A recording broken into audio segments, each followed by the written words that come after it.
वालेकुम जी। मैं हूं प्रोफेसर साजिद नदीम। मेरे साथ मौजूद हैं प्रोफेसर अरशद महमूद चिश्ती साहब। आपने एमए अरबी और एमए इस्लामियात अल करम यूनिवर्सिटी से किया और अपनी दरसियात दरस निज़ामी भी वहां से मुकम्मल की, और आजकल आप जो हैं गुजरांवाला में एक निजी कॉलेज के अंदर शोबा इस्लामियात के HOD के तौर पर अपनी जो खिदमात हैं ये सर अंजाम दे रहे हैं। आज इनसे हम सवाल करते हैं। पहला हमारा सवाल होगा कि तलाक़ का मानी और मफ़हूम क्या है, इसको ज़रा मुख्तसर बयान फरमाइएगा। बिस्मिल्लाहिर्रहमानिर्रहीम।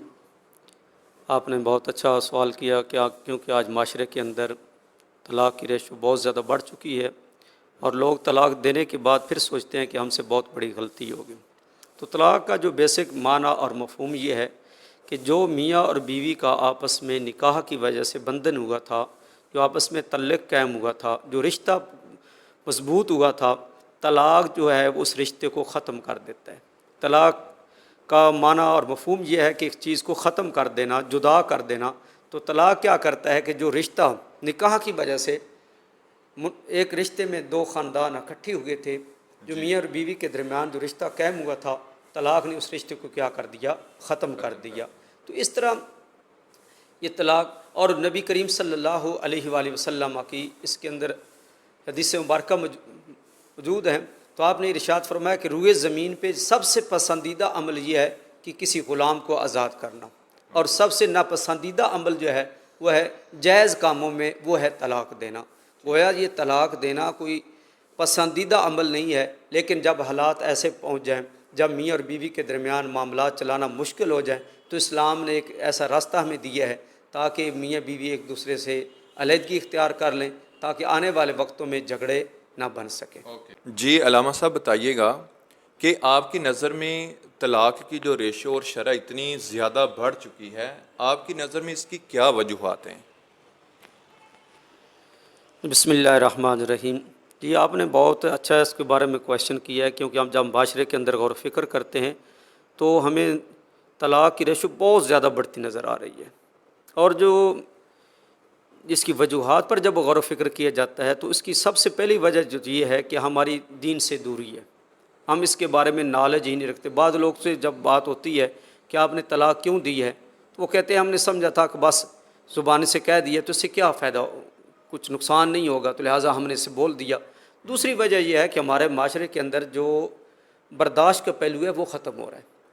छोटी छोटी बातों पे घरों में झगड़े होते हैं, और लोग छोटी छोटी बातों पे बजाय इसके कि इंसान कंप्रोमाइज़ करे, इंसान बर्दाश्त करे, लोग क्या करते हैं, तलाक़ दे देते हैं। बाद औक़ात औरतें जो हैं वो भी तलाक़ का मुतालबा कर देती हैं छोटी छोटी बात पर, या बाद औक़ात मर्द हज़रात जो हैं वो भी छोटी सी बात पर जो है वो क्या कर देते हैं, तलाक़ दे देते हैं। और तीसरी वजह जो है वो ये है कि ख़्वाहिशात, जब आप अपनी हद से ज़्यादा ख़्वाहिशात का इज़हार करते हैं, चाहे मर्द करें चाहे औरत करें, तो फिर उससे क्या होता है, आपस में जो तल्लुक़ात हैं वो ख़राब होना शुरू हो जाते हैं। ठीक है, ग्राउंड को देखकर जितने आपके हालात चल रहे हैं उसके मुताबिक ही दोनों मियाँ और बीवी को वही ख़्वाहिशात, इतनी ख़्वाहिशात का इज़हार करना चाहिए। मर्द औरत से वो ख़्वाहिशात करे, या औरत जो है मर्द से अपनी ज़िंदगी गुजारने की। अमूमी तौर पर जो हमारे माशरे के अंदर ये है कि हम ख़ानदानों को देखते हैं, फ़लाँ ने अच्छा लिबास पहना है तो औरत डिमांड कर देती है, ठीक है।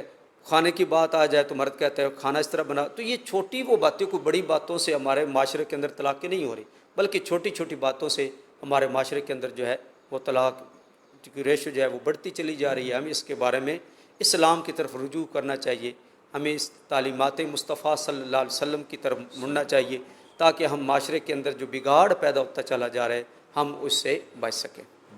जी अलामा साहब, बताइएगा, बाज़ औक़ात जब मर्द हज़रात तलाक़ दे देते हैं तो वो कहते हैं कि मैं गुस्से में था, मेरा इरादा नहीं था, या मेरी नीयत नहीं थी, बस लड़ाई झगड़ा हुआ तो उसकी वजह से ना तलाक़ हो गई है।